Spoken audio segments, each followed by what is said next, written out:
living in 19th century Paris, which is the center of the art world. Paris is a major city with a population of 1.5 million. It is radically being transformed by the Industrial Revolution. More people have left the countryside and gathered in the city. Photography has been invented. The railroad has now made it possible for people to travel and to go from one destination to the next. And if you want to see art still, you have to go to the French Royal Academy's Salon exhibitions, where you will see art stacked from floor to ceiling, and it will mostly be mythical subjects or classically inspired historical paintings. Now, you are excited by all that is happening in Paris, and you want to reflect what you see in the actual world.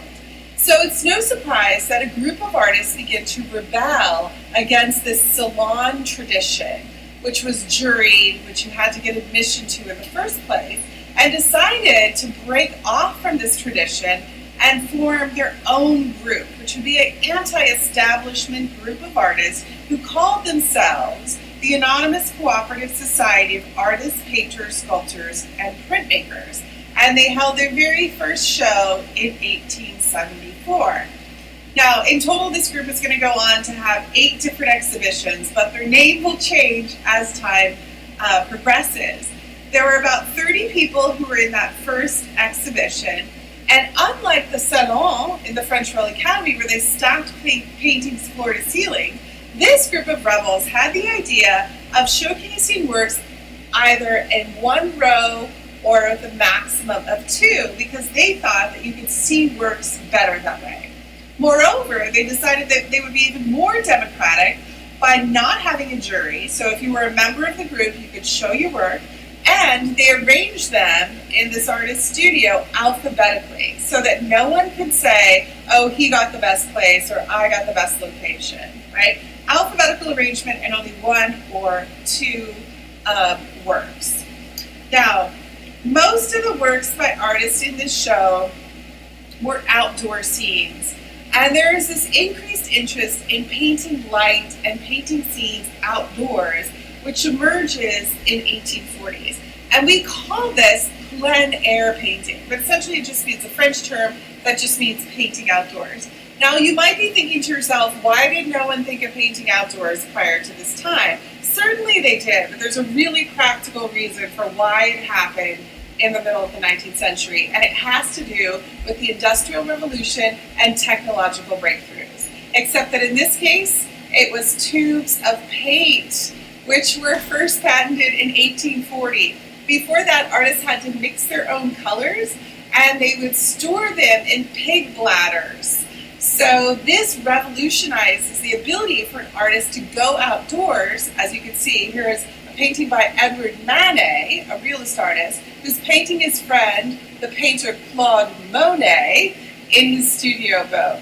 And he's doing this work entirely outside because he wants to catch the effects of light on water, the effects of light on skin, and sort of really capture the essence of that moment and that feeling, that fleeting feeling of light.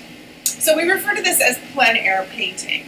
Now, I mentioned that the Anonymous Cooperative Society of Artists, Painters, Sculptors, and Printmakers in their first show referred to themselves under that name. And then one critic came along and saw that most of these works were sketch-like, loose works similar to this one. And he said, quote, and in an effort to be derogatory, he says this, they are impressionists in the sense that they render not the landscape, but the sensation produced by the landscape. And this group of painters said, yes, that's it. That's exactly what we're trying to capture. We want to get the sensation and not the actual description of what the place looks like.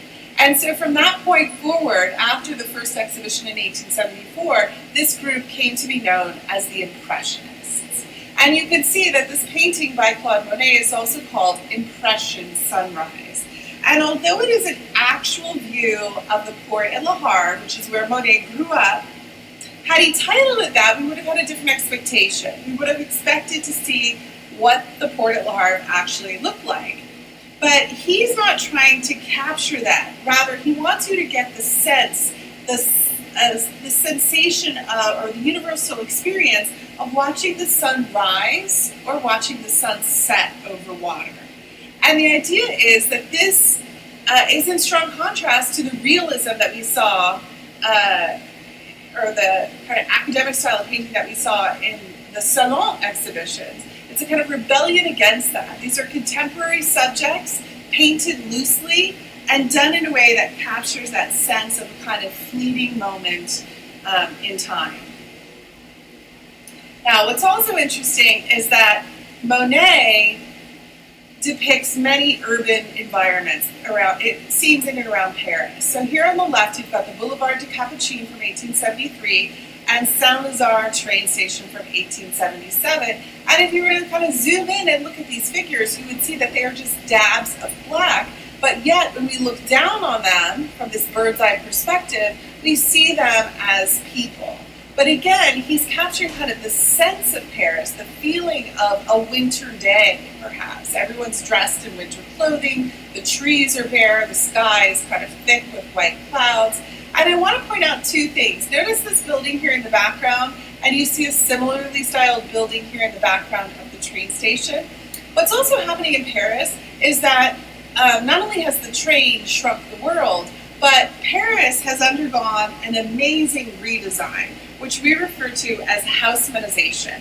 Because there was a man called Baron Eugene Haussmann who helped with the construction of about 90 miles of new roads, 4,000 acres of parks, and most importantly, 350 miles of sewers. Now imagine a city with 1.5 million inhabitants and no sewer system. It must have smelled horribly.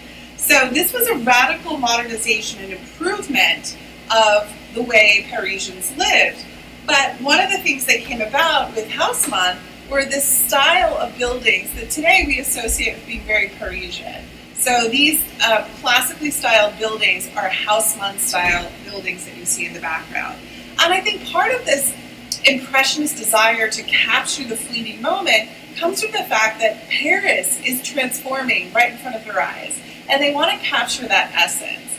I think the train station is also a great example, because if I were just to show you this little detail, let's say this black piece of the train, you might not be sure exactly what it is you're looking at. He hasn't painted it as we know a train to look, but yet our eyes register that this is a train pulling into the station. So it's almost as though it's that split second where you kind of initially recognize someone at a great distance, but the thing, you don't see the details of that person's face or exactly what they look like up to this moment in time. So over time, Monet's work will become less and less interested in Parisian subjects and a reflection of contemporary life, and more interested in simply the empirical study of light and time on objects, which will most certainly pave the way for 20th century abstraction. One of the really interesting things that Monet says to his students is this. He says, quote, "Try to forget what you have before you. Merely think, here is a little square of blue, here an oblong of pink, here a streak of yellow, and paint it just as it looks to you." So what he's saying is to paint what you're seeing and not what you're expected to render. And I think part of this move towards abstraction and away from something that is figurative and done in a traditional way comes from the fact that photography's already been developed. We've got a system, we've got a tool that can render exactly what the natural world can do. So painters are looking for a new vocabulary and a new way to express their kind of artistic viewpoint.